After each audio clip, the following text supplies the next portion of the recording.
Umfundo Vilakazi ongumdlali weqembu leKaizer Chiefs uveza ukuhlukumezeka akutholayo ngaphansi kweqembu lamakhosi amahle eselinomqeqeshi omusha.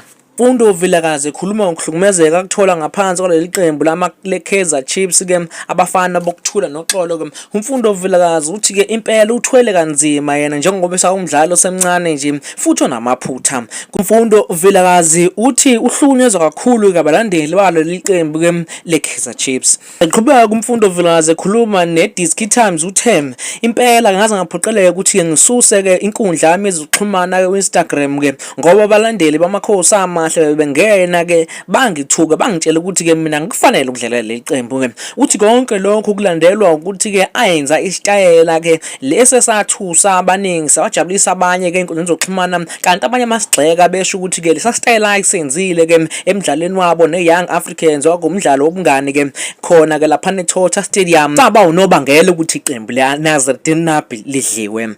Umfundo Vilakazi ekhuluma esho ukuthi bangithusa kakhulu ukuthi abalandeli beKaizer Chiefs akuyibona abaphinde bathi impela akakufanele ukudlalela iKaizer Chiefs ukufana ngabe usedlalela iBarcelona kube yibona abamgxekayo bamcindezele esikhathini sakhe sobunzima lapho khona iqembu la coach uNazareth Nabi libhekene nenkulu inkinga ukuthi kufanele libuye lijabulise bona abalandeli. Uthi ucoach uNazareth Nabi kona umphethe kahle ngoba uyasho ukuthi ucoach uNazareth Nabi yena akanankinga nendlela adlala ngayo lo mfana kodwa kubalekile ukuthi yena kufanele afocus ekuthenini uma enza izitayela zakhe kuba izitayela ezibenefitisa iqembu futhi angazenzi izitayela uma iqembu likwingcindezi.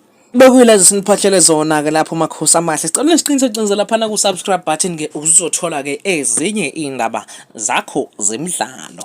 MacDo Media igama ngothandanani Ngoni.